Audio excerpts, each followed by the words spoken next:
Big boss ಲವರ್ಸಿಗೆ ನನ್ನ ಕಡೆಯಿಂದ big hi. Big boss Kannada season 11ನ 73ನೇ ಎಪಿಸೋಡಿನ ಫುಲ್ ರಿವ್ಯೂ ಜೊತೆ ನಿಮ್ಮ ಮುಂದೆ ಬಂದಿದ್ದೀನಿ. ಓಕೆ, ಇವತ್ತೆಲ್ಲ ಪ್ರೋಮೋ ಎಲ್ಲ ನನಗೆ ವಿಡಿಯೋ ಮಾಡೋಕ್ಕಾಗಲಿಲ್ಲ, ಅದ್ರ ಬಗ್ಗೆ ಏನೂ ಮಾತಾಡೋಕ್ಕಾಗಲ್ಲ. ಬಟ್ ನನಗೆ ಡೀಟೇಲ್ ಆಗಿ ಎಲ್ಲ ನೋಡಿದ ಮೇಲೆ ಒಂದು ಅರ್ಥ ಆಗಿದ್ದೇನು ಗೊತ್ತಾ? ಹನುಮಂತು, ಓ ಮೈ ಗುಡ್ನೆಸ್, ತಾಕತ್ತಂದ್ರೆ ಅದು ಹನುಮಂತು. ನಿನ್ನ ತಾಕತ್ತಿಗೆ ನಂದೊಂದು ಸೆಲ್ಯೂಟು. ಸೂಪರ್ ಆಗಿ ಮಾಡ್ತಾ ಇದ್ದೀನಿ. ತಗೋ, ನಾನು ನಾಮಿನೇಟ್ ಮಾಡ್ತಾ ಇದ್ದೀನಿ ನಿನ್ನನ್ನು, ತಗೋ ಅಷ್ಟೇ. ಸೂಪರ್. ನೀನಾಗಲಿ ಧನ್ರಾಜ್ ಆಗಲಿ, ನಿಮ್ಮನ್ನು ಯಾರ್ಯಾರು ವೀಕ್ ಅಂತ ತಿಳ್ಕೊಂಡಿದ್ರಲ್ವಾ, ನಮ್ಮ ಧನ್ರಾಜನ್ನ ಹನುಮಂತನ್ನ ಯಾರ್ಯಾರು ವೀಕ್ ಅಂತ ತಿಳ್ಕೊಂಡಿದ್ರಲ್ಲ, ಇವತ್ತು ನಾನು ಹೇಳ್ತೀನಿ ಕಾಲರ್ ಎತ್ಕೊಂಡು, ಅವರೇ ಬಿಗ್ ಬಾಸ್ ಕನ್ನಡ ಸೀಸನ್ 11ನ ಸ್ಟ್ರಾಂಗೆಸ್ಟ್ ಕಂಟೆಸ್ಟೆಂಟ್ ಯಾರು ಅಂದರೆ ಅದು ಧನ್ರಾಜ್ ಅವರು ಮತ್ತು ಹನುಮಂತು ಅಂತ ಹೇಳ್ತೀನಿ. ಓಕೆ, ಎಪಿಸೋಡಿಗೆ ಬರೋಣ. ಎಪಿಸೋಡ್ ನಮ್ಮೆಲ್ಲರಿಗೂ ಗೊತ್ತಿರೋದೆ ಇದೆ, ನಾಮಿನೇಷನ್ ಎಪಿಸೋಡ್. ನಿನ್ನೆ ಹೇಗೆ ನಡೀತೋ ಬಿಗ್ ಬಾಸ್ ಕನ್ನಡ ಸೀಸನ್ 11ಗೆ ಇರುವಂಥ ಕಂಟೆಸ್ಟೆಂಟ್ನ ಒಂದು ನಾಮಿನೇಷನ್ ಪ್ರಕ್ರಿಯೆನ ಮಾಡ್ಸೋಕ್ಕೋಸ್ಕರವಾಗಿ ಬಿಗ್ ಬಾಸ್ ಕನ್ನಡ ಸೀಸನ್ 10ನ ಕಂಟೆಸ್ಟೆಂಟ್ಗಳು ಬಂದರು. ನಿನ್ನೆ ಬಂತಾರೆ. ಇವತ್ತು ಯಾರ್ಯಾರು ಬಂದರು ಅಂತ ನೋಡೋದಾದರೆ, ನಾನು ತುಂಬ ಇಷ್ಟಪಡುವಂತಹ ನಮ್ಮ ವರ್ತೂರ್ ಸಂತೋಷ್ ಅವ್ರು ಬಂದರು. ಅದೇ ರೀತಿ ಕಾರ್ತಿಕ್ ಅವ್ರು ಬಂದರು. ಕಾರ್ತಿಕ್ ಅವ್ರನ್ನ ನೋಡಿ ನನಗಂತೂ ಖುಷಿ ಆಯಿತು. ತುಂಬ ದಿನದ ಮೇಲೆ ಒಂದು ಬಿಗ್ ಬಾಸ್ ಮನೇಲಿ ಕಾರ್ತಿಕ್ ಅವ್ರು ನೋಡಿ ತುಂಬ ಖುಷಿ ಆಯಿತು. ಅದೇ ರೀತಿ ತುಕಾಲಿ ಸಂತೋಷ್ ಅವ್ರು ಬಂದರು. ಆಮೇಲೆ ನಮ್ರತ್ ಅವ್ರು ಬಂದರು. ಈ 4 ಜನ ಕೂಡ ಅವ್ರು ಬಂದಿದ್ದು ನಾಮಿನೇಷನ್ ಒಂದು ಪ್ರಕ್ರಿಯೆಯನ್ನು ನಡೆಸೋಕ್ಕೆ. ಅದನ್ನು ಬಿಟ್ಟು ಅವ್ರು ಯಾರಿಗೂ ಕೂಡ ಆಯಿತಾ, ಒಂದು ಎಂತ ಹೇಳ್ತಾರಲ್ಲ, ಯಾರ ಹತ್ರನೂ ಕೂಡ ಅವರು ಹೊರಗಿನ ವಿಷಯ ಒಂದೂ ಕೂಡ ಹೇಳಿಲ್ಲ. ಎಲ್ಲರಿಗೂ ಆಲ್ ದ ಬೆಸ್ಟ್ ಹೇಳಿದ್ರು. ಎಲ್ಲರಿಗೂ ತುಂಬ ಚೆನ್ನಾಗಿ ಗೇಮ್ ಮಾಡಿ, ಇದು ಒಂದು ಬಿಗ್ ಬಾಸ್ ಮನೆ ಅನ್ನೋದು ಒಂದು ಆಪರ್ಚುನಿಟಿ, ಅಂದರೆ ಒಂದು ಲೈಫ್ ಟೈಮ್ ಆಪರ್ಚುನಿಟಿ. ಇದನ್ನು ಎಂಜಾಯ್ ಮಾಡಿ. ಇದನ್ನು ನೀವು ಆಯಿತಾ ಹೊರಗಡೆ ಇರುವಂಥ ಪ್ರೇಕ್ಷಕರಿಗೆ ನಿಮ್ಮಿಂದ ಆಗುವಷ್ಟು ಒಂದು ಎಂಟರ್ಟೈನ್ಮೆಂಟ್ ಕೊಡಿ ಅಂತ ಹೇಳಿ ಹೋದು. ನಾನು ತುಂಬ ಖುಷಿ ಪಡ್ತೀನಿ. ಅದು ನಮ್ಮ ಕಾರ್ತಿಕ್ ಅವರಾಗಿರ್ಬೋದು, ನಮ್ರತಾ ಆಗಿರ್ಬೋದು, ನಮ್ಮ ವರ್ತೂರ್ ಸಂತೋಷ್ ಅವರಾಗಿರ್ಬೋದು, ಅದೇ ರೀತಿ ನಮ್ಮ ತುಕಾಲಿ ಸಂತೋಷ್ ಅವರಾಗಿರ್ಬೋದು. ವರ್ತೂರ್ ಸಂತೋಷ್ ಅವ್ರು ಒಂದು ಮಾತು ಹೇಳ್ತಾರೆ. ವರ್ತೂರ್ ಅವರೇ, ನಿಮ್ಮನ್ನು ನೋಡಿ ಭಾರಿ ಸಂತೋಷ ಆಯ್ತು ಕಣ್ರಿ, ಆಯಿತಾ. ಒಂದು ಮಾತು ಹೇಳ್ತಾರೆ ಎಲ್ಲರ ಹತ್ರನೂ, ಬರೀ ಗೇಮ್ ಅಲ್ಲ, ಬರೀ ಗೇಮ್ ಆಡಿ ವಿನ್ ಆಗೋದಲ್ಲ. ಬಿಗ್ ಬಾಸ್ ಮನೆ ಅಂದರೆ ಬರೀ ಗೇಮ್ ಆಡಿ ವಿನ್ ಆಗೋದಲ್ಲ, ಪರ್ಸ್ನಾಲಿಟಿ ಮ್ಯಾಟರ್ಸ್ ಅಂತ ನಾನು ಫಸ್ಟಿಂದ ಎಲ್ಲ ವಿಡಿಯೋದಲ್ಲೂ ಅದೇ ಹೇಳೋದು. ಗೇಮು ಆಯಿತಾ 100% ತಗೊಂಡ್ರೆ ಗೇಮು 10% ಅಷ್ಟೇ. 90% ಪರ್ಸ್ನಾಲಿಟಿ, ಹೌ ಯು ಆರ್, ಆಯಿತಾ. ಹೌ ಯು ಆರ್ ಅಂದರೆ, ಈಗ ನಾವು ಒಂದು ಮೂವಿಲಿ ಒಬ್ಬ ಮನುಷ್ಯನ ಪರ್ಸ್ನಾಲಿಟಿ ತಿಳ್ಕೊಳಕ್ಕಾಗಲ್ಲ. ಅಲ್ಲಿ ಒಂದು ಆ್ಯಕ್ಟಿಂಗ್, ಅದು ಒಂದು ಸೀರಿಯಲ್ ಅಂತ ಬಂದರೆ ಅವರಲ್ಲಿ ಏನು ಕೊಡ್ತಾರೆ ಅದೊಂದು ಆ್ಯಕ್ಟಿಂಗ್.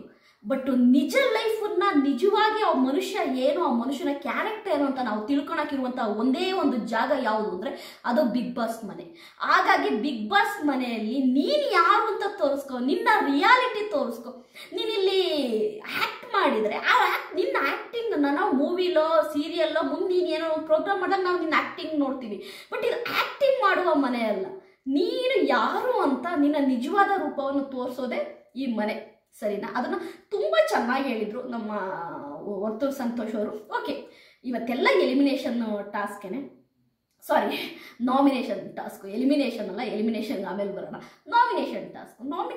ನಾಮಿನೇಷನ್ ಟಾಸ್ಕಲ್ಲಿ ನಮ್ಮ ಯಾರು ತುಕಾಲಿ ಸಂತೋಷ್ ಅವರು ಬಂದ ತಕ್ಷಣವೇ ನಮ್ಮ ಹನುಮಂತು ಮತ್ತು ಧನ್ರಾಜ್ ಅವರಿಗೆ ನಾಮಿನೇಷನ್ ಮಾಡೋಕ್ಕೆ ಹೇಳ್ತಾರೆ. ಮೇಲೆ ಬಾಲ್ಕನಿ ಗೊತ್ತಲ್ಲ, ಬಾಲ್ಕನಿಲಿ ಗತ್ತಾಗಿ ಹೋದಂತಹ ನಮ್ಮ ಹನುಮಂತು ಅವರು ಫಸ್ಟು ಆಯಿತಾ, ಒಂದೂವರೆ ಮಾರ್ಕ್ಸ್ ಕೊಟ್ಟಿದೆಯಲ್ಲ, ಆಯಿತಾ, ಅದಕ್ಕೆ ನಿನಗೆ ಕೊಡ್ತಾ ಇದ್ದೀನಿ. ನೀನು ಆಯಿತಾ, ಏನು ನೀನೊಂದು ರೆಫ್ರಿ ಆಗಿದ್ದಲ್ಲ, ಒಂದು ಗೇಮಿಗೆ ನೀನೊಂದು ಜಡ್ಜ್ ಆಗಿದ್ದಲ್ವಾ, ಅದನ್ನು ನೀನು ಕರೆಕ್ಟಾಗಿ ನಿರ್ವಹಿಸಿಲ್ಲ. ನೀನು ಇಲ್ಲಿ ಪಾರ್ಶಾಲಿಟಿ ಮಾಡಿದ್ಯಾ, ಭೇದ ಭಾವ ಮಾಡಿದ್ಯಾ. ಹಂಗಾಗಿ ನಾನು ನಿನ್ನನ್ನು ನಾಮಿನೇಟ್ ಮಾಡ್ತಾ ಇದ್ದೀನಿ. ಯಾರನ್ನ? ತ್ರಿವಿಕ್ರಮ್ ಅವ್ರನ್ನ. ತ್ರಿವಿಕ್ರಮ್ ಅವ್ರಿಗೆ ಮಾತೇ ಇಲ್ಲ, ಸೈಲೆಂಟಾಗಿರೋ. ತ್ರಿವಿಕ್ರಮ್ ಅವರೇ, ನಾನು ಹಿಂಗೆ ಹೇಳ್ತೀನಿ ಅಂತ ಬೇಜಾರು ಮಾಡ್ಕೋಬೇಡಿ. ಖಂಡಿತವಾಗೂ ನಿಮಗೆ ಇಷ್ಟ, ನನಗೆ ನಿಮ್ಮ ಕಂಡ್ರೆ ತುಂಬ ಇಷ್ಟ ಇದೆ, ಆಯಿತಾ. ಆದರೆ ನೀವು ಭವ್ಯನ ಜೊತೆ ವಾಕ್ ಮಾಡೋದ್ರಲ್ಲಿ, ಭವ್ಯನ ಜೊತೆ ಕುತ್ಕೊಳೋದ್ರಲ್ಲಿ, ಭವ್ಯನ ಜೊತೆ ಮಾತಾಡೋದ್ರಲ್ಲಿ ಇಷ್ಟೇ ಮಾಡ್ತಿದ್ದೀರ ಬಿಟ್ಟರೆ ಬೇರೆ ಏನೂ ಮಾಡ್ತಾ ಇಲ್ಲ ತ್ರಿವಿಕ್ರಮ್ ಅವರೇ. ನೀವು ನಿಜವಾಗ್ಲೂ ನನಗೆ ಬೇಜಾರಾಗುತ್ತೆ. ಎಲ್ಲರ ಜೊತೆ ಮಿಂಗಲ್ ಆಗಿ ಫನ್ ಮಾಡಿ ಸ್ಮೈಲ್ ಮಾಡಿ. ನೀವು ಎಪಿಸೋಡ್ ಎಂಡಲ್ಲಿ ಒಂದು ಬೆಳಗಿನ ಜಾವ 5 o'clock ಏನೋ ತೋರಿಸ್ತಾರೆ ಬಿಗ್ ಬಾಸ್ ಅವರು ಟೈಮು, ಕತ್ಲೆಯಲ್ಲಿ, ಆಯಿತಾ. ಭವ್ಯಗೌಡಿಗೆ ಏನೋ ಒಂದು ಉಪದೇಶ ಕೊಡ್ತಾ ಇರ್ತೀರ, ನೀತಿ ಪಾಠ ಹೇಳ್ತಿರ್ತೀರ. ನಾನು ಈಗಲೂ ಹೇಳ್ತಾ ಇದ್ದೀನಿ, ಭವ್ಯಗೌಡ ನಿಮ್ಮ ಜೊತೆ ಇರುವಷ್ಟು ಕಾಲ ನಿಮಗೆ ಬ್ಯಾಡ್ ನೇಮೇ ಆಯಿತಾ. 4 ಯಾವೋ ಆಯಿತಾ, 4 ನಿಬ್ಬಿಸ್ ಅಂತಾರಲ್ಲ, ಅವು ನಿಮ್ಮಿಬ್ಬರದನ್ನ ಆಯಿತಾ ನೋಡಿ ಖುಷಿ ಪಡ್ಬೋದು, ನಿಮ್ಮನ್ನು ಲೈಕ್ ಮಾಡ್ಬೋದು. ನಿಬ್ಬಿಸ್ ಅಂತಾರಲ್ಲ ಅವರು. ಅಷ್ಟು ಬಿಟ್ಟರೆ ತುಂಬ ಮೆಚೂರ್ಡ್ ಆಡಿಯನ್ಸಿಗೆ ನೀವು ಇಷ್ಟ ಆಗದೆ ಇರೋಕ್ಕೆ ಮೇನ್ ಕಾರಣ ಏನು ಗೊತ್ತಾ ಇದೆ. ನೀವು ಏನು ಗೊತ್ತಾ ಕೆಳಗೋಗ್ತಿದ್ದೀರಾ. ನಾನು ಮೊದಲು ಡೇ 1ನಲ್ಲಿ ನೋಡಿದಂಥ ತ್ರಿವಿಕ್ರಮ್ ಬೇರೆ, ಇವತ್ತಿರುವಂತಹ ತ್ರಿವಿಕ್ರಮ್ ಅವ್ರು ಬೇರೆ. ಪ್ಲೀಸ್ ಯಾಕೆ ಅವರು ಆ ಮೇಡಮ್ ಇದಾರಲ್ಲ, ಭವ್ಯಗೌಡ ಮೇಡಮ್ಮು, ಆ ಗತ್ತು ಆಗಿದೆಲ್ಲ ಇದೆಯಲ್ಲ ನೋಡೋರಿಗೆ ಇರಿಟೇಡ್ ಆಗುತ್ತೆ, ಇರಿಟೇಡ್ಡು ಆಯಿತಾ. ಬರ್ತೀನಿ ಆ ವಿಷಯಕ್ಕೆ. ಆಮೇಲೆ ನಾಮಿನೇಟ್ ಮಾಡ್ತಾರೆ ನಮ್ಮ ಹನುಮಂತು ಇವಾಗ ನೆಕ್ಸ್ಟ್ ಲೆವೆಲ್ಲು ಸೂಪರ್ ಆಯಿತಾ. ನಾನು ಮೊದಲೇ ಹೇಳಿದ್ದೆ ನಿಮ್ಮ ಬಗ್ಗೆ, ಹನುಮಂತ ಟೈಮು ಅಂತ ಬಂದರೆ ಹಾಕೊಂಡು ಗುಮ್ತಾನೆ ಅಂತ ಕರೆಕ್ಟಾಗಿ ನೀನು ಮಾಡ್ತಾಯಿದ್ದೆ. ಅದೇ ರೀತಿ ನಮ್ಮ ಯಾರಿಗೆ ರಜತ್ಗೆ ಅಣ್ಣ ನೀನು ಮಾತಾಡಲ್ಲ ಅಂತೀಯ, ತಗೋ ಈಗ ಮಾತಾಡ್ತೀನಿ ಹಾಕೊಂಡು ಗುಮ್ತೀನಿ ಅಂತ ಗುಮ್ಮಿದ್ರು. ಇಬ್ಬರನ್ನು ಬಿಂದಾಸಾಗಿ ನಾಮಿನೇಟ್ ಮಾಡಿ ಹೋದ್ರು. ಇದನ್ನ ಹೇಳೋದು ಅಂದರೆ ಸ್ಟ್ರಾಂಗ್ ಕಂಟೆಸ್ಟೆಂಟನ್ನ ಎದುರಾಕೊಂಡು ಗೇಮ್ ಮಾಡ್ತೀನಿ ಅನ್ನೋ ತಾಕತ್ತಿದೆಯಲ್ಲ ಹನುಮಂತಗೆ, ನಾನು ಇದನ್ನು ತುಂಬ ಇಷ್ಟಪಡ್ತೀನಿ. ಯಾವತ್ತೂ ಹಂಗೆ ಸ್ಟ್ರಾಂಗ್ ಕಂಟೆಸ್ಟೆಂಟನ್ನ ಎದುರಾಕೊಂಡು ಅವ್ರನ್ನ ನಾಮಿನೇಟ್ ಮಾಡಿ ಗೇಮ್ ಆಡೋ ತಾಕತ್ತಿರುತ್ತಲ್ಲ, ಅವನಿಗೆ ನಮ್ಮ ಪ್ರೇಕ್ಷಕರು ಖಂಡಿತವಾಗಿ ಹನುಮಂತು ನಿನ್ನ ಅವನ ಆಟನ ನಾವು ಸೂಪರ್ ಡೂಪರಾಗಿ ನೋಡ್ಬೋದು, ಸೂಪರಾಗಿ ಗೇಮ್ ಆಡ್ತಾರೆ. ಅದೇ ರೀತಿ ಧನ್ರಾಜ್ ಅವರು ತ್ರಿವಿಕ್ರಮ್ ಅವ್ರನ್ನ ಮತ್ತು ರಜತ್ ಅವ್ರನ್ನ ನಾಮಿನೇಟ್ ಮಾಡ್ತಾರೆ. ಆದರೆ ರಜತ್ ಅವರೇ, ನಾನು ಕೆಟ್ಟವನು, ನಾನು ಅಂತ ನನ್ನ ಮಗ, ನಾನು ಇಂಥ ನನ್ನ ಮಗ, ಬಿಪ್ ಅಂತ ನನ್ನ ಮಗ, ಯಾರು ಹೇಳ್ತೀನಿ ನೀವು ರಜತ್ ಅವ್ರೆ? ನೀವು ಎಂಥ ನನ್ನ ಮಗನರಾಗಲಿ ನೋಡುವ ಪ್ರೇಕ್ಷಕರಿಗೆ ಏನು ರಜತ್ ಅವರೇ? ಈಗ ಧನ್ರಾಜ್ ಅವರು ನಿಮ್ಮನ್ನು ನಾಮಿನೇಟ್ ಮಾಡ್ತಿದ್ದಾರೆ, ರೀಸನ್ ಕೊಡ್ತಿದ್ದಾರೆ, ಮುಗೀತು. ಅಲ್ಲಿ ನೀವು ಆ ಊರಿಗೆ, ಆ ಹೊಟ್ಟೆ ಊರಿಗೆ ನಾನು ಅಂಥವನಲ್ಲ, ಆ ಪಾಪಗೆ ಯಾರಿಗಾದರೆ ಪಾಪ ಅಂದರೆ ಕೋಪ ಬರುತ್ತಾ ಇಲ್ವೋ? ಆಯಿತಾ, ಏನೂ ಮಾಡೋಕ್ಕಾಗಲ್ಲ. ಒಂದು ಆಯಿತಾ ಫಿಲ್ಮಲ್ಲಿದೆ, ಏನೂ ಮಾಡೋಕ್ಕಾಗಲ್ಲ, ನನ್ನೇನು ಮಾಡೋಕ್ಕಾಗಲ್ಲ ಅನ್ನಂಗೆ ನೀವು ಧನ್ರಾಜ್ ಅವ್ರನ್ನ ರಜತ್ ಅವ್ರಿಗೆ ಏನೂ ಮಾಡೋಕ್ಕಾಗಲ್ಲ. ನೀವು ಎಷ್ಟೇ ಬಾಯಲ್ಲಿ ಬಿಲ್ಡಪ್ ಕೊಟ್ಕೊಂಡು ಕೂಗಾಡಿದ್ರು ಕೂಡ ರಜತ್ ಅವರೇ, ಧನ್ರಾಜ್ ಅವ್ರನ್ನ ಏನೂ ಮಾಡೋಕ್ಕಾಗಲ್ಲ. ಯಾಕೆಂದ್ರೆ ಅದು ಬಿಗ್ ಬಾಸ್ ಮನೆ. ಅಲ್ಲಿ ನೀನೇ ಉಕ್ಕೋಬೇಕು, ನೀನೇ ಬೈಕೋಬೇಕು, ನೀನೇ ಸುಸ್ತಾಗಿ ಸುಮ್ಮನೆ ಕೂತ್ಕೋಬೇಕು, ಬಿಟ್ಟರೆ ಅಲ್ಲಿ ಏನೂ ಮಾಡೋಕ್ಕಾಗಲ್ಲ ಆಯಿತಾ. ಅಲ್ಲಿ ಅಷ್ಟೊಂದು ಸೀರಿಯಸ್ ವಿಷಯ ನಡೀತಾ ಇದೆ. ಮಧ್ಯದಲ್ಲಿ ತ್ರಿವಿಕ್ರಮ್ ಭವ್ಯಗೌಡ ವಾಕಿಂಗ್ ಮಾಡ್ತಾ ಇದ್ದಾರೆ, ನನ್ನ ಕರ್ಮ. ಓಕೆನಾ, ಆಯಿತಾ. ಅದಾಯಿತು. ಅದಾದ ನಂತರ ಮತ್ತೆ ಇವ್ರು ಬರ್ತಾರೆ, ಯಾರು ನಮ್ಮ ವರ್ತೂರ್ ಸಂತೋಷ್ ಅವ್ರು ಬಂದುಬಿಟ್ಟು ನಮ್ಮ ಯಾರಿಗೆ ಜೈಲಲ್ಲಿ ಕೂತ್ಕೊಂಡ್ಬಿಟ್ಟು ಚೈತ್ರ ಅವರಿಗೂ ಮತ್ತು ಗೋಲ್ಡ್ ಸುರೇಶ್ ಅವರಿಗೂ ನಾಮಿನೇಟ್ ಮಾಡೋಕ್ಕೆ ಹೇಳ್ತಾರೆ.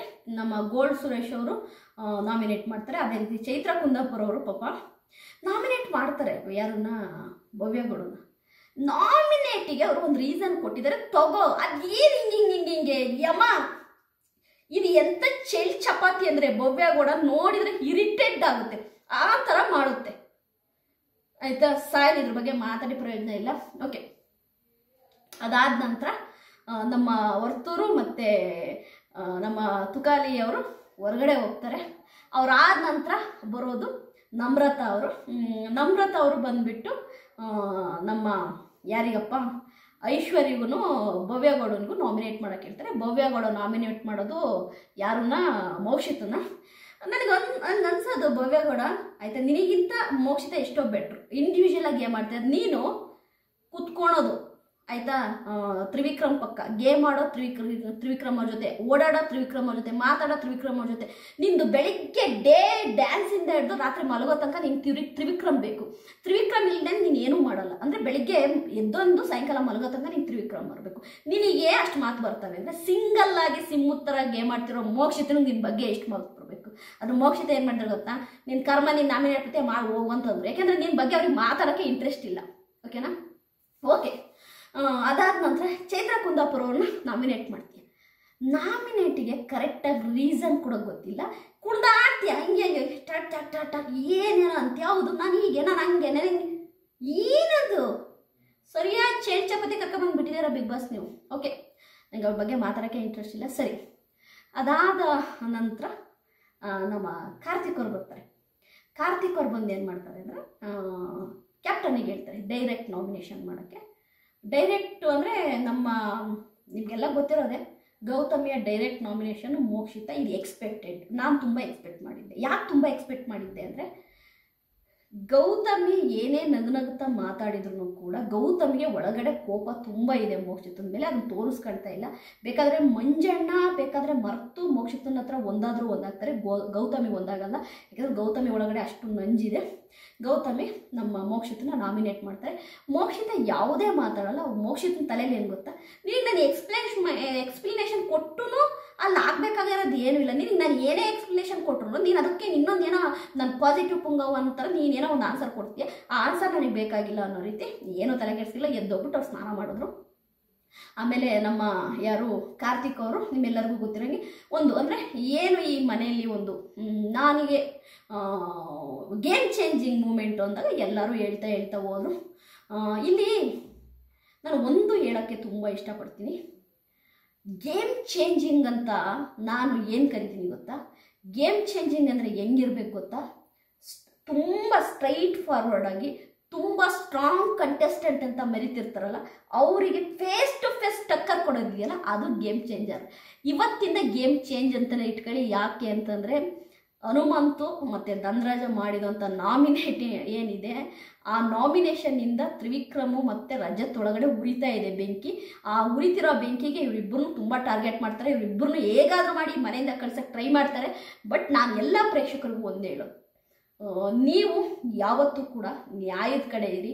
ಇಲ್ಲಿ ತುಂಬ ಸ್ಟ್ರಾಂಗ್ ಅಂತ ಮೆರೆಯೋರಿಗಿಂತ ಸಾಧುವಾಗಿ ನಾವೇನು ಅಂತ ತೋರಿಸ್ಕೊಳೋರನ್ನ ನೀವು ಓಟಾಕಿ ಗೆಲ್ಲಿಸಿ ಅಂತೀನಿ. ಯಾಕೆ ಗೊತ್ತಾ? ಹನುಮಂತು ಆಗಿರ್ಬೋದು, ಧನರಾಜ್ ಆಗಿರ್ಬೋದು, ಅವ್ರಿಗೆ ಮಾತಿನ ಮೇಲೆ ನಿಗಾ ಇದೆ, ಮಾತಿನ ಮೇಲೆ ಮರ್ಯಾದೆ ಇದೆ, ಮನುಷ್ಯರ ಮೇಲೆ ಮರ್ಯಾದೆ ಇದೆ. ಆ್ಯಕ್ಚುಲಾಗಿ ಹೇಳಬೇಕು ಅಂದರೆ ಮನುಷ್ಯರ ಮೇಲೆ ಮರ್ಯಾದೆ ಇದೆ ಅವರಿಗೆ. ಅವರನ್ನ ನನಗೆ ಗೊತ್ತು ತುಂಬ ಟಾರ್ಗೆಟ್ ಮಾಡ್ತಾರೆ ನೀನು ಮುಂದಿನ ದಿನಗಳಲ್ಲಿ ಅಂತ. ನಾನಂತೂ ಹೇಳೋದಷ್ಟೇ, ಧನರಾಜ್ ಅವರಿಗೆ ಮತ್ತು ಹನುಮಂತುಗೆ ಸಪೋರ್ಟ್ ಮಾಡಬೇಕಂತ ಪರಿಸ್ಥಿತಿ ಬಂದರೆ ಖಂಡಿತವಾಗೂ ನಾನು ಹೇಗೆ ಮೋಕ್ಷಿತ, ಐಶ್ವರ್ಯ, ಶಿಶಿರ್ ಇವ್ರಿಗೆಲ್ಲ ಸಪೋರ್ಟ್ ಮಾಡ್ತೀನಿ, ಅದೇ ರೀತಿ ಇವ್ರಿಗೂ ಕೂಡ ಮಾಡ್ತೀನಿ. ಎಲ್ಲರಿಗೂ ನಾನು ಅವತ್ತಿನ ಎಪಿಸೋಡಲ್ಲಿ ಏನು ತಪ್ಪಾಗಿದೆ ಅದನ್ನು ಗ್ಯಾರಂಟಿ ನಾನು ಎತ್ತಿ ಹೇಳ್ತೀನಿ. ಅದು ಚೈತ್ರ ಕುಂದಾಪುರ ಆಗಿರ್ಬೋದು, ಎಲ್ಲರ ಬಗ್ಗೆನೂ. ನನಗೆ ಇನ್ನೊಂದೇನು ಗೊತ್ತಾ, ಇಲ್ಲಿ ಇವತ್ತಿನ ಎಪಿಸೋಡ್ ನೋಡಿದಾಗ ಏನು ಅನ್ನಿಸ್ತು ಗೊತ್ತಾ, ಇಲ್ಲಿ ಈಗ ಟೈಮು ಈಗ ಸ್ಪಾಟ್ ಅಂದರೆ ಎಲ್ಲರೂ ಕೂಡ ಓಕೆ ನಮ್ಮ ಗೇಮ್ ನಾವು ಆಡಬೇಕು ಅಂತ ಸ್ಟಡಿ ಆಗ್ತಾ ಇದ್ದಾರೆ. ಇದು ಬೇಕಾಗಿರೋದು ನೋಡುವ ಪ್ರೇಕ್ಷಕನಿಗೆ. ಬಿಗ್ ಬಾಸ್ ಮನೆಯ ಆಟ ಯಾವಾಗ ಗೊತ್ತಾ ಪ್ರೇಕ್ಷಕರಿಗೆ ಇಷ್ಟ ಆಗೋದು? ಪ್ರತಿಯೊಬ್ಬರು ಕೂಡ ಅವರವರ ಉಳಿವಿಕೆಗೆ ಯಾವಾಗ ಗೇಮ್ ಆಡ್ತಾರೆ ಆವಾಗ ನಮಗೆ ನೋಡೋಕೆ ಇಷ್ಟ ಆಗೋದು. ತ್ರಿವಿಕ್ರಮ್ ಅವರೇ, ನಿಮಗೂ ನಾನು ಇದೇ ಹೇಳ್ತಾ ಇದ್ದೀನಿ. ನೀವೇನು ಬೆಳಗಿನ ಜಾವ 5 ಗಂಟೆಯಲ್ಲಿ ಭವ್ಯಗೌಡನಿಗೆ ಬುದ್ಧಿ ಹೇಳಿದ್ರಲ್ಲ, ನಾನು ಕೂಡ ನಿಮ್ಗೊಂದು ಬುದ್ಧಿ, ಒಂದು ಸಜೆಷನ್ ಹೇಳ್ತಾ ಇದ್ದೀನಿ, ಒಂದು ಅಕ್ಕನ ಥರ ಹೇಳ್ತಾ ಇದ್ದೀನಿ ನಿಮಗೆ. ಆಯಿತಾ? ಪ್ಲೀಸ್, ನಿಮಗೆ ಆಯಿತಾ ತುಂಬ ಕೆಪಾಸಿಟಿ ಇದೆ, ನಿಮಗೆ ತುಂಬ ನೀವು ಹಾರ್ಡ್ ವರ್ಕ್ ಮಾಡಿರೋಂಥ ಮನುಷ್ಯ. ನೀವು ಸ್ವಲ್ಪ ಆ ಕಂಫರ್ಟ್ ಝೋನಿಂದ ಬನ್ನಿ ನೀವು ಹೊರಗೆ. ಆಯಿತಾ? ಧನರಾಜ್ ಅವರು ಡೋರ್ ಹತ್ರ ಕೂತ್ಕೊಂಡು ಹೇಳ್ತಾರೆ, ಇವನು ಯಾಸಿನ ಪುಕಲ್ ನನ್ನ ಮಗ ಇವನು, ನಾನು ಇವನು ಏನೋ ಅಂತ ತಿಳ್ಕೊಂಡಿದ್ದೆ, ತ್ರಿವಿಕ್ರಮ ಸರಿಯಾದ ಪುಕಲ್ ನನ್ನ ಮಗ ಇವನು ಅಂತ ಹೇಳ್ತಾರೆ. ಆಯಿತಾ? ಅಲ್ಲ, ರಜತ್ನ ಎದುರಾಕೊಂಡು ಗೇಮ್ ಆಡೋದು ಬಿಟ್ಟು ಪಕ್ಕಕ್ಕೆ ಇಟ್ಕೊಂಡು ಬಯ್ಯ ಅಂತ ಗೇಮ್ ಆಡ್ತಾ ಇದ್ದಲ್ಲ, ಇವನು ಯಾಸಿನ ಪುಕಲ್ ನನ್ನ ಮಗ ಅಂತ ಹೇಳಿದರು ಧನರಾಜ್ ಅವರು. ಆಯಿತಾ? ಈ ಮಾತೆಲ್ಲ ಬೇಕಾ ನಿಮಗೆ? ನೀವೇನು ನೀವು ಪ್ರೂವ್ ಮಾಡ್ಕೊಳ್ಳಿ. ನಾನು ಅಷ್ಟೇ ಹೇಳೋದು, ಇದ್ರ ಬಗ್ಗೆ ಜಾಸ್ತಿ ಮಾತಾಡಲ್ಲ. ನಾನು ಹೇಳೋದು ಕರೆಕ್ಟ್ ಇದೆ ಅಂತ ನಿಮಗೆ ಯಾರಿಗಾದರೂ ತ್ರಿವಿಕ್ರಮ್ ಫ್ಯಾನ್ಸ್ ಆಗಿದ್ದರೆ, ನಾನು ಹೇಳೋದು ಕರೆಕ್ಟ್ ಇದೆ, ಹೌದು ಅವ್ರು ಸ್ಟ್ರಾಂಗಾಗಿ ಗೇಮ್ ಆಡಬೇಕು ಅನಿಸಿದ್ರೆ ಒಂದು ಕಮೆಂಟಲ್ಲಿ ಆನ್ಸರ್ ಮಾಡಿ ನನಗೆ. ಒಂದು ಕಮೆಂಟಲ್ಲಿ ಹೌದು ಅಕ್ಕ ನೀವು ಹೇಳಿದ್ದು ಕರೆಕ್ಟು ಅಂತ. ನಾನು ಎಕ್ಸ್ಪೆಕ್ಟ್ ಮಾಡ್ತಿರೋದೇ ಅದು ತ್ರಿವಿಕ್ರಮ್ ಅವ್ರ ಬಗ್ಗೆ. ಆಯಿತಾ? ಬಿಡಿ ಆ ಕಂಫರ್ಟ್ಸ್ ಬಿಡಿ. ಭವ್ಯಗೌಡನ ಅವ್ರು ಆಡ್ಕೊಳ್ತಾವ್ರೆ, ಮಗು ಅಲ್ಲ ಅವರು, ಅಲ್ಲಿ ಗೇಮ್ ಆಡೋಕೆ ಬಂದಿದ್ದಾರೆ ಅವರು. ಆಯಿತಾ? ಬನ್ನಿ ಆ ಕಂಫರ್ಟ್ ಝೋನಿಂದ ಆಡಿ, ನೀವು ಯಾರು ಅಂತ ಪ್ರೂವ್ ಮಾಡ್ಕೊಳ್ಳಿ. ಇವತ್ತು ತುಂಬ ಚೆನ್ನಾಗಿ ನಡೀತು. ಇವತ್ತಿನ ಎಪಿಸೋಡು ನೋಡೋಕ್ಕೂ ಕೂಡ ಎಂಟರ್ಟೈನ್ಮೆಂಟ್ ಆಗಿತ್ತು, ಖುಷಿಯಾಗಿತ್ತು. ಇಲ್ಲಿ ಎಲ್ಲರ ಬಂಡವಾಳ ಕೂಡ ಇಲ್ಲಿ ತಂಡವಾಳ ಆಗ್ತಾ ಇದೆ. ನಿನ್ನ ಮುಂದಿನ ದಿನಗಳಲ್ಲಂತೂ ಗೇಮ್ ನೋಡೋಕೆ ತುಂಬ ಇಂಟ್ರೆಸ್ಟಿಂಗ್ ಆಗಿರುತ್ತೆ. ಇವತ್ತಿನ ಎಪಿಸೋಡ್ ಇಷ್ಟೇ. ಮೋಕ್ಷಿತ ಡೈರೆಕ್ಟ್ ನಾಮಿನೇಟ್ ಆಗಿದ್ದಾರೆ. ಮೋಕ್ಷಿತನ ಫ್ಯಾನ್ಸು ಯಾರ್ಯಾರು ಈ ವಿಡಿಯೋ ನೋಡ್ತಾ ಇದ್ದಾರೆ ಖಂಡಿತವಾಗೂ ಮೋಕ್ಷಿತನ ವೋಟ್ ಮಾಡಿ ಅಂತೀನಿ. ಅದೇ ರೀತಿ ಹನುಮಂತು ಅವ್ರ ಫ್ಯಾನ್ಸ್ ಯಾರಾದರೂ ನೋಡ್ತಾ ಇದ್ದಾರೆ, ಹನುಮಂತು ಮತ್ತು ಯಾರು ಧನರಾಜ್ ಅವರು ಇದ್ದಾರಲ್ಲ, ಧನರಾಜ್ ಫ್ಯಾನ್ಸ್ ಯಾರಾದರೂ ನೋಡ್ತಾ ಇದ್ದರೆ, ಧನರಾಜು ಹನುಮಂತು ಇವತ್ತು ಮಾಡಿದ್ದು ಕರೆಕ್ಟ್ ಅನ್ನೋದಿದ್ರೆ ಕಮೆಂಟ್ ಮಾಡಿ. ಯಾರಾದರೂ ನೀವು ಧನರಾಜು ಹನುಮಂತು ಫ್ಯಾನ್ ಆಗಿದ್ದರೆ ಹೌದು ಅಕ್ಕ ಅವ್ರು ಇವತ್ತು ಮಾಡಿದ್ದು ಕರೆಕ್ಟು ಪರ್ಫೆಕ್ಟಾಗಿ ಮಾಡಿದ್ದಾರೆ ಅಂದರೆ ಕಮೆಂಟ್ ಮಾಡಿ. ಅದೇ ರೀತಿ ನಾನು ಹೇಳೋದೇನು ಗೊತ್ತಾ, ನಿನ್ನ ಮುಂದೆ ನಿಮ್ಮ ಆಯ್ತಾ ಫೇವ್ರೆಟ್ ಕಂಟೆಸ್ಟೆಂಟ್ಗಳು ಉಳಿಬೇಕು ಅಂದರೆ ನಿಮ್ಮ ಓಟು ತುಂಬ ಅಮೂಲ್ಯವಾದದ್ದು. ನಿಮ್ಮ ಕಂಟೆಸ್ಟೆಂಟ್ಗಳಿಗೆ, ನೀವು ಇಷ್ಟಪಡೋ ಕಂಟೆಸ್ಟೆಂಟ್ಗಳಿಗೆ ವೋಟ್ ಮಾಡಿ ಅಂತ ಹೇಳ್ತಾ ನನ್ನ ಇರುವಿನ ಇಲ್ಲಿಗೆ ಮುಗಿಸ್ತೀನಿ. ಬಾಯ್ ಬಾಯ್.